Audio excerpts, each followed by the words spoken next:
Pastor గారు praise లోడండి. Paul గారు ఎలా ఉన్నారు? బాగున్నారా? రండి రండి రండి. బాగున్నామండి, బాగున్నా. ఏంటి మీ ముఖం చూస్తుంటే ఏదో నిరాశతో నిస్పృహతో కూర్చున్నట్టున్నారు ఒంటరిగా. మీకు ఇంకా ఈ వార్త తెలియదండి. ఇంకా మీకు తెలుసా, మా ఊర్లో చర్చెస్ పడగొడతారని నోటీస్ ఇచ్చారండి. దాంట్లో మా చర్చ్ కూడా ఉంది. దాని గురించి ఆలోచన చేస్తూ ఉన్నాను. మందిరం పడేస్తే ఎలాగా, విశ్వాసులు ఏమవుతారు, చెదిరిపోతారేమో, ఒక మందిరం లేకపోతే కనుక వాళ్ళు రారేమో అనే రకమైన దిగులుతో ఉన్నాను పాస్టర్ గారు.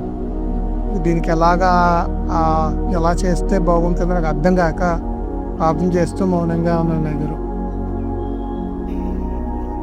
భవనాలు కూల్ చేస్తానంటే పర్వాలేదు పాస్టర్ గారు, ఏం టెన్షన్ పడకండి.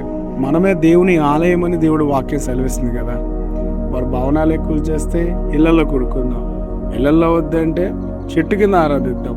సమాజంగా కూడుకోవడానికే కదా మనల్ని దేవుడు రమ్మన్నారు. ఎక్కడ 2-3 ఆయన నామాన్ని ఎక్కిపిస్తారో వారి మధ్యలో ఆయన ఉంటారు. ఆయన ఎక్కడైనా ఉంటాడు. ఖచ్చితంగా మనం కలిసి దేవుని ఆరాధిద్దాం. దానికోసం మీరు ఏం బాధపడద్దు.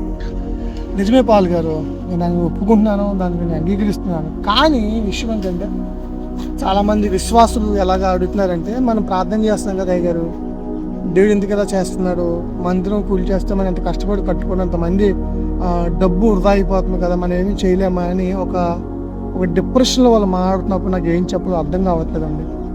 దాని గురించి ఆలోచన చేస్తున్నాను. ఇంత ఏం కాదులే అయ్య గారు, ఆదిమ సంఘంలో కూడా ఇట్లాగే జరిగింది. వారు ఇంటింటే కూడుకుంటాం మానలేదు.